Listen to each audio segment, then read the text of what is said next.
কেউ আমার মুখ দিয়ে শোনে নাই, এমন কেউ নাই। এমন কেউ আছে যে ধৈর্য শব্দটা আমার মুখ দিয়ে শোনো নাই? আমি সবসময় বলছি ধৈর্য ধারণ করো, ইয়ে করো, আল্লাহ এটা ফল দেবে। ঠিক আছে? আর এইখানে যে সিও সাহেব প্রত্যেকটা জায়গায়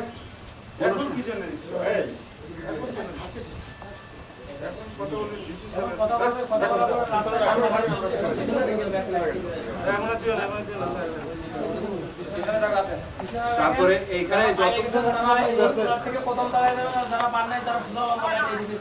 আচ্ছা আচ্ছা ঠিক আছে, তারপর শোনো এই অফিসার্স, প্রিয় সৈনিক বৃন্দ এবং জেসিওস, আসসালামু আলাইকুম। আবারও আল্লাহর হাজার শুকরিয়া যে আমরা গর্ব করে বলতে পারি যে আমি একমাত্র সিও যাদেরকে তোমরা ফেয়ারওয়েলদের পাঠাচ্ছ। আমি যাচ্ছি না, আমি কিন্তু ছুটি যাচ্ছি, সরকারি আদেশ, এটা আমি বলেছি।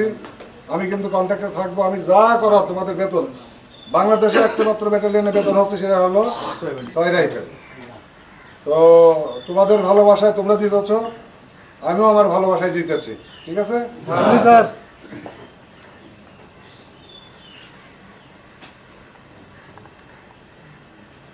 আমি এখন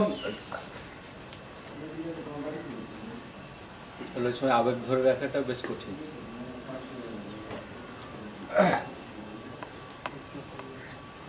উনি আমাদের মুরব্বী, উনিও আমি এই জন্য নিয়ে আসছি, তোমাদের কত ভালো জানি। দেখো, উনি গার্ডিয়ান, তোমাদের কোনো ক্ষতি হতে দেবে না। আমি কতবার জিএসি সাহেবের সাথে কথা বলছি, ব্রিগেড কমান্ডার, আমি ডিএডি আজিজ সাহেবের কথা বলে দিছি, এখানে কিছুই হবে না। একটা অনুরোধ রাখো, হাতিয়ার ভুলে যাও। ডিসি সাহেব যদি বলে এসপি সাহেব এখানে পুলিশ গার্ড মেনে নাও টেম্পোরারি, ঠিক আছে? যদি বলে, আমি যদির কথা বলতেছি, যদি বলে কান ধরে দাঁড়ায় থাকো, কান ধরে দাঁড়ায় থাকবা। ওনারা মুরব্বী বাপ মা। আমি তোমাদের হাওলা এই 3 দিকে আসো, টেম্পোরারিলি কয়েকদিনের জন্য এনাকে দিয়ে দাও। সরকারি আদেশে কোনো ফাইনাল হয়নি, কি হবে আমি জানি না। ডিসি সাহেব সিনিয়র মোস্ট, ওনাকে দিলাম। এসপি সাহেব, আমি ওনাদেরকে রিকোয়েস্ট করছি আমার সন্তানদের জন্য কোনো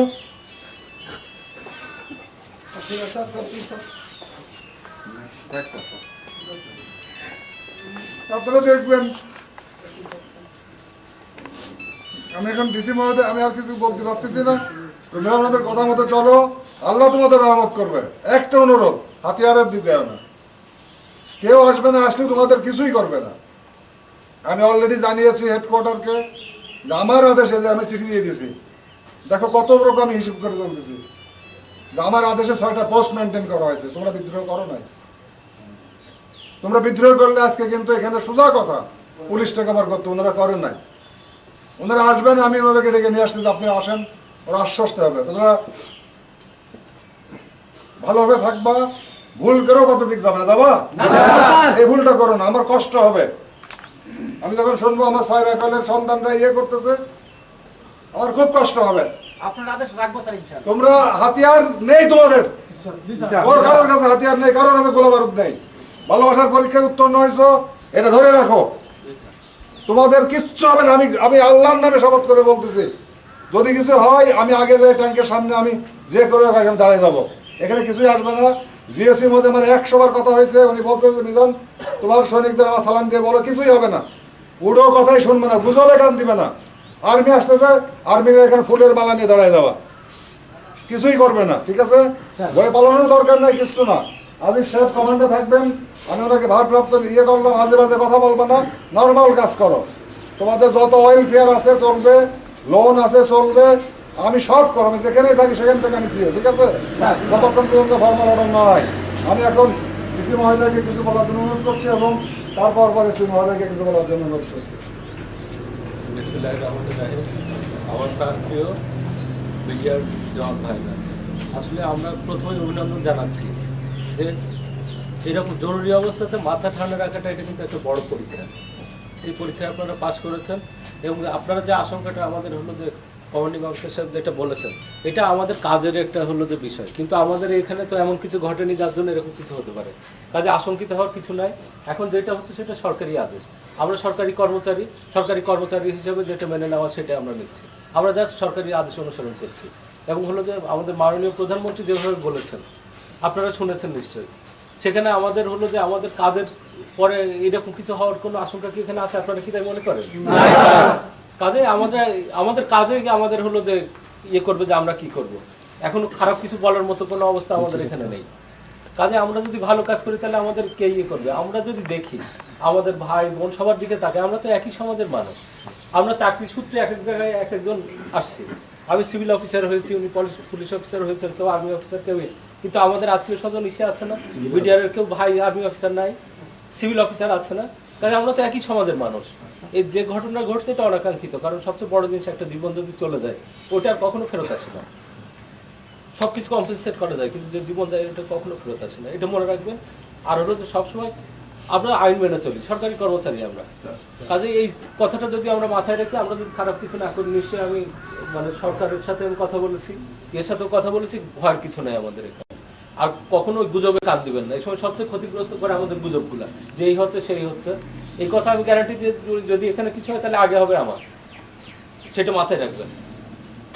এখানে সব ভাইকে আমার সন্তানের মতো, তাহলে আপনারা কখনো এসব মনের মধ্যে এসব ভুল নিয়ে নেবেন না। আর হলো যে এখানে তো মোটামুটি আমাদের এখানে কোনো অস্বাভাবিকতা তো নেই, একেবারে আমরা নিশ্চিন্ত ভাবে ইয়ে করছি। যা কিছু হচ্ছে মনে করবেন এটা সরকারের আদেশ অনুযায়ী, সারা দেশের প্রেক্ষাপটে। এটা যদিও বিচ্ছিন্ন একটা জায়গা, এখানে এই ধরনের কিছু হয়নি, তারপরেও যদি কিছু হয়ে থাকে সেটা হলো সরকারি নির্দেশ অনুসরণ করবো। আমরা সবাই কর্মচারী, আমরা নিশ্চিন্ত থাকি। পরম আল্লাহ যদি আমাদের সহায় হন, আমরা যদি তার হলো যে ঈশার বাইরে না যাই, তাহলে আমাদের কোনো অসুবিধা হওয়ার কিছু নেই। ধন্যবাদ সবাইকে।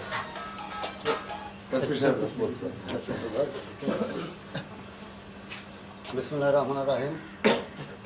উপস্থিত বিডিআরের জন ভাইয়েরা, যে সিএনসি এবং আমাদের আজকে এখানে বিডিআরের কর্মকর্তাবৃন্দ, আমাদের বিডিআরের সিএম মহোদয়, ডিসি মহোদয়, আসলে আপনাদের দুইজন মুরব্বী, ওনারা দুজনেই বক্তব্য রেখেছেন, তারপর আর আমার বক্তব্য রাখার অবকাশ নেই। তারপরে যারা পুলিশ সেবা হিসাবে আজকে আসছি আপনাদের সাথে দেখা করতে, যে দেশের আসলে একটা চরম একটা ক্রাইসিস গেল গত 2 দিন, সেখান থেকে আমরা উত্তরণ হয়েছে আমাদের। যে বিষয়টা সিও মহোদয় বলে গেলেন যে আপনারা ভুলেও অস্ত্রকারী দিকে যাবেন না। আমি আপনাদের মতোই একজন শৃঙ্খলা বাহিনীর সদস্য, সেই হিসাবে একটা কথা বলতে চাই, যে আমরা যে ডিসি সাহেব বা আমি যে মানুষকে অস্ত্রের লাইসেন্স দিই, লক্ষ লক্ষ টাকার মালিক, লক্ষ লক্ষ কোটি কোটি টাকার মালিক, তারপর আমরা তাকে হাজারো রকম বিচার বিশ্লেষণ করে লাইসেন্সটা দিই, এবং ম্যাক্সিমাম ক্ষেত্রে আমরা লাইসেন্স দিই না। কিন্তু আমরা যারা চাকরি করি, গরিব ঘরের সন্তান, সরকার কিন্তু বিশ্বাস করে আমাদের হাতে অস্ত্র দিয়ে দিচ্ছে। কোটি কোটি টাকার মালিক, সমাজে প্রতিষ্ঠিত ব্যক্তি, দেখা যায় যে বড় বড় রাজনৈতিক দলের নেতা বা কোটি কোটি টাকার ব্যবসায়ী, তাদের আমরা অস্ত্র দিই, যে সে অস্ত্র নিয়ে আমাদের রাখতে পারবে না, সে অস্ত্র ইউজ করবে, মিস ইউজ করবে। এই ধারণা থেকে আমরা কাউকে অস্ত্রের লাইসেন্স দিই, কিন্তু আমাদের হাতে সরকার অস্ত্র উঠে দিয়েছে। সরকার আমাদেরকে বিশ্বাস করে সেই অস্ত্রটা শুধুমাত্র ক্রিমিনালদের বিরুদ্ধে ব্যবহার করার জন্য। শৃঙ্খলা বাহিনীর সদস্য হিসাবে আমার এইটুকুই অনুরোধ, যে আমরা আমাদের দাবি দেওয়া আদায়ের, আমি যেহেতু আপনাদের মতো শৃঙ্খলা বাহিনীর সদস্য, আমাদেরও বিভিন্ন সমস্যা থাকে, দাবি দেওয়া আদায়ের জন্য আমাদের কল্যাণ সভা, আপনাদের দরবার এইগুলো আছে, আমরা আমাদের দাবি দেওয়া এইভাবে বলে থাকি। যতটুকু এই গরিব দেশে আপনারা জানেন, আসলে আমাদের দেশের সরকার অত্যন্ত অর্থনৈতিকভাবে বিশ্বের দরিদ্রতম একটা দেশ। আমাদের শৃঙ্খলা বাহিনীর অনেক দাবি দেওয়া, অর্থনৈতিক অনেক সমস্যা, আমাদের দাবি থাকে, কিন্তু সরকার আর্থিক কারণে মিটাইতে পারে না। কারণ আমাদের পুলিশ বা আপনারা 24 ঘন্টা আমরা ডিউটি করি, সেই তুলনায় আমাদের আর্থিক সুযোগ সুবিধা অনেক কম। এর আমরা বুঝি যে সরকারের সামর্থ্য নাই বিধে আমাদের দিতে পারে না। এইসব বিষয়গুলো চিন্তা করে আমাদেরকে চলতে হবে, আমরা চলবেন। তবে আমাদের সিও মহোদয়কে এবং আপনাদেরকে আমরা ধন্যবাদ জানাচ্ছি, যে দেশের এরকম একটা চরম ক্রাইসিস মুভমেন্টেও আমাদের জামালপুরের বিডিআর যারা আপনারা ছিলেন, তারা অত্যন্ত ধৈর্য সহকারে এই পরিস্থিতি আপনারা অবলম্বন করেছেন, কোনো প্রকার উশৃঙ্খলতা দেখান নাই। এই জন্য জামালপুরে যারা আমরা চাকরি সূত্রে এসেছি, আমরা মনে করি যে আমরা আসলে অত্যন্ত মানে সুশৃঙ্খলতা পরিচয় দিয়েছি। এই জন্য আমি আমাদের প্রশাসন, পুলিশ প্রশাসনের পক্ষ থেকে ধন্যবাদ জানাচ্ছি আপনাদের। আর আমার ব্যক্তিগত অভিজ্ঞতা একটা, যে আমি একবার অস্ত্রের লাইসেন্স করছিলাম অস্ত্র কিনবো বইলা, আমি সেই অস্ত্রটা কিনি নাই। যে অস্ত্র যদি আমার রুমের মধ্যে থাকে, যে কোনো সময় আগের মাথায় এটা মিসইউজ হইতে পারে, এজন্য নিজে লাইসেন্স করেও আমি অস্ত্র কিনি নি। কারণ অস্ত্র জিনিসটা এমনি আমাদের গ্রাম দেশে প্রবাদ আছে যে লোহা পেলে পরে হাতে পেলে শয়তানে নাকি কাঁধে ভর করে। তো এই জন্য আমি বললাম যে আমরা শৃঙ্খলা বাহিনীর সদস্য, লক্ষ লক্ষ কোটি কোটি টাকার মালিক হয়ে মানুষ অস্ত্রের লাইসেন্স পায় না। তা আমাদের হাতে সরকার যে বিশ্বাসের সহিত অস্ত্রটা উঠায় নিচ্ছে, সেটা নিয়ে হেফাজতে থাকবে।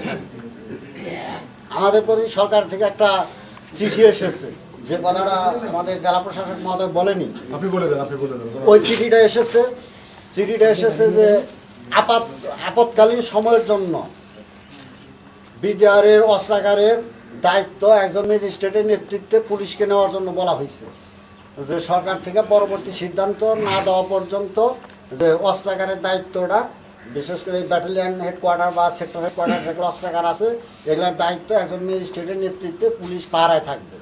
তা আমরা সিও মহোদয় এবং ডিসি মহোদয়ের সাথে আলাপ করে এইটুকু সিদ্ধান্ত নিয়েছি যে আপনারা যদি মনে করেন যে না, এটা ম্যাজিস্ট্রেটের নেতৃত্বে পুলিশ পাহারায় অস্ত্রাগার একটা দায়িত্ব আপাতত থাক, পরবর্তী সরকারি সিদ্ধান্ত আসুক তার পর্যন্ত, তাহলে আমরা সেটা করব। আর আপনারা যদি মনে করেন যে না, এটা আমাদের দায়িত্বেই থাকবে, কোনো সমস্যা নাই, তাহলে আমরা সেইভাবেই আপনাদের দায়িত্বেই রাখবো। আমি সরকারের সিদ্ধান্তটা আপনাদেরকে জানালাম। এখন আপনাদের উপর বিশ্বাস রেখে আমরা এইভাবেই রাখছি। যদি সরকার থেকে আবার আমাদেরকে বলে যে না, তোমরাই দায়িত্ব নাও ম্যাজিস্ট্রেটের নেতৃত্বে, তাহলে আমরা আপনাদেরকে জানাবো। সেই ক্ষেত্রে সরকারের এই নির্দেশ আবার আপনাদের মেনে নিতে হবে। এটা হলো সরকারের, আমরা চাকরি করি এবং শুধু চাকরি করি না, আমরা বাহিনীর সদস্য, যেখানে শুক্র শনিবারে সমস্ত সিভিল অফিসাররা ছুটিতে চলে যায়, আমরা আপনারা কিন্তু ছুটিতে যেতে পারি না। আমরা কিন্তু বাংলাদেশের সংবিধানে আমাদেরকে কিন্তু মানবাধিকার দেওয়া হয় না। হিউম্যান রাইটসের যে সুযোগ সুবিধা ভোগ করবে দেশের নাগরিক, আমরা শৃঙ্খলা বাহিনী যারা সদস্য, সেনাবাহিনী, বিডিআর, পুলিশ, আমরা কিন্তু সেই মানবাধিকার ভোগ করতে পারি না, কারণ এটা আমরা শৃঙ্খলা বাহিনীর সদস্য। সেই হিসাবে আপনাদের বলে রাখলাম যে সরকার থেকে নির্দেশ আসছে যে অস্ত্রাগারের দায়িত্ব ম্যাজিস্ট্রেটের পাহারায় থাকবে। তা আপনারা যেহেতু বলছেন সমস্যা নাই, আমরা আপাতত আপনাদের দায়িত্বে এটা রাখলাম। যদি সরকার থেকে পরবর্তীতে আমাদের উপর আমার নির্দেশ